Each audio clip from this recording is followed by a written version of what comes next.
اگر وہی کام آپ پاکیزہ حالت میں شروع کریں گے تو اس میں برکت آئے گی۔ تو یہ تھا غسل کے متعلقہ بات۔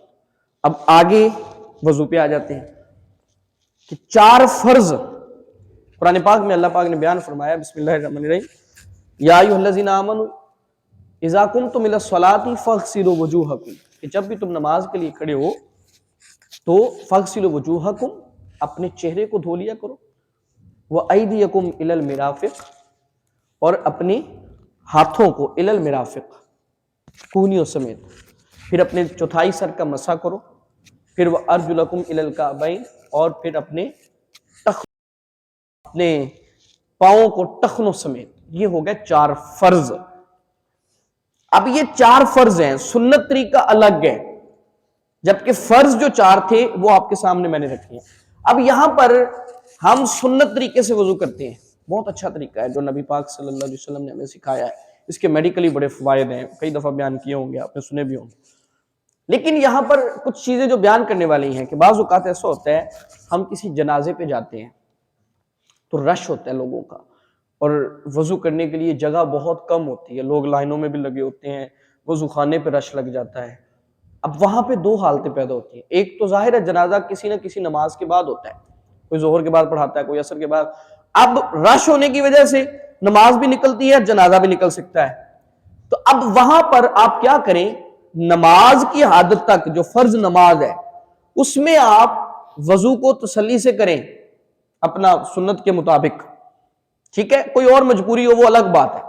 اگر آپ کو لگے کہ میرا جنازہ نکل جائے گا تو پھر آپ اگر 4 فرض جو وضو کے بیان کیے گئے، چہرہ دھونا، ہاتھوں کو کونیوں سمیت دھونا، چوتھائی سر کا مسح کرنا، پاؤں دھونا، یہ 4 فرض پورے کر کے جلدی جلدی جنازے میں شامل ہو جائیں، کیونکہ یہ فرض کفایہ ہے نا، اگر آپ فرض وضو کے ساتھ بھی پڑھ لیں گے تو ہو جائے گا، کوئی اس میں مسئلہ نہیں۔ ہاں کئی دفعہ اگر ایسا ہو پانی کی قلت تو بجلی نہیں آ رہی کافی ٹائم سے، اور لگے کہ اگر میں نے مکمل وضو کیا تو دوست اور رہ جائیں گے، تو فرض پورے کر لیں۔ صورتحال یہ کم پیدا ہوتی ہے، پانی عموماً ہوتا ہے، لیکن اگر چونکہ اسلام مکمل دین ہے، ہر چیز سکھاتا ہے، کبھی صورتحال یہ پیدا ہو جائے، کبھی آپ کہیں سفر کر رہے ہیں اور پانی آپ کے پاس کم مقدار میں ہے، تو وہاں پہ بھی آپ 4 فرض ادا کر کے پورے وضو کے آپ جو ہے وہ نماز پڑھ سکتے ہیں۔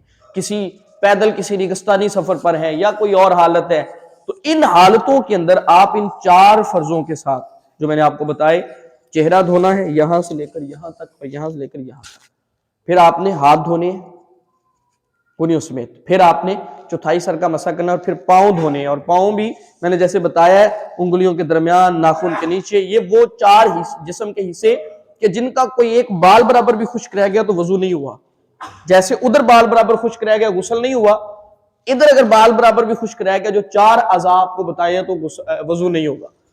اب ہم سے غلطی جہاں پر ہوتی ہے، وضو جو کرنا ہے نا، اب پانی کی 2 قسمیں ہوتی ہیں، ایک ہوتا ہے مائع مستعمل، ماء عربی میں پانی کو کہا جاتا ہے، اور ایک ہوتا ہے مائع مطلق۔ مطلق پانی سے ہم نے وضو کرنا ہے۔ مطلق پانی کون سا ہوتا ہے؟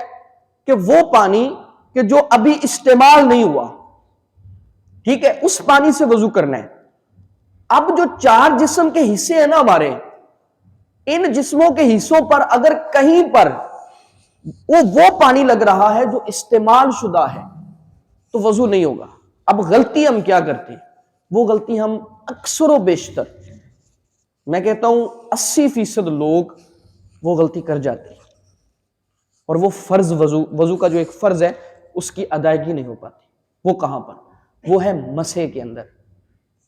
کیا کرنا ہوتا ہے؟ ہم نے پانی لیا، ہم کیا کرتے ہیں، ہم اس پانی کو پہلے ایسے چومتے ہیں۔ اب جب ہم نے اس پانی کو ایسے کیا نا تو یہ پانی استعمال ہو گیا،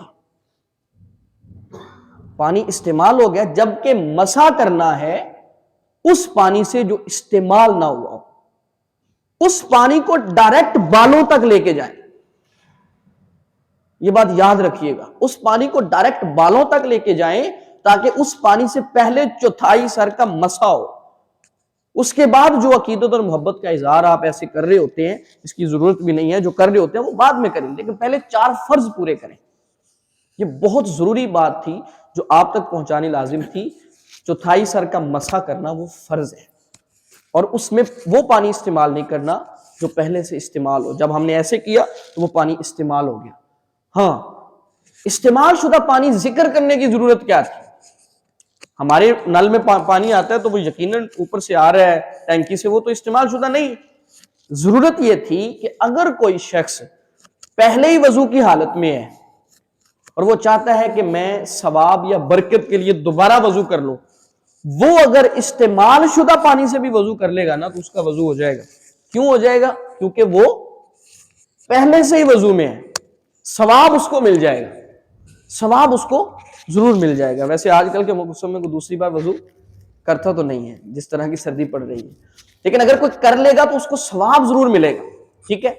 اب یہ وضو کے متعلقہ باتیں جو میں نے آپ کے سامنے ذکر کی، اس کے سنت طریقہ بھی ہے، وہ انشاءاللہ ہمیں سکرین والے نے دھوکہ دے دیا. آج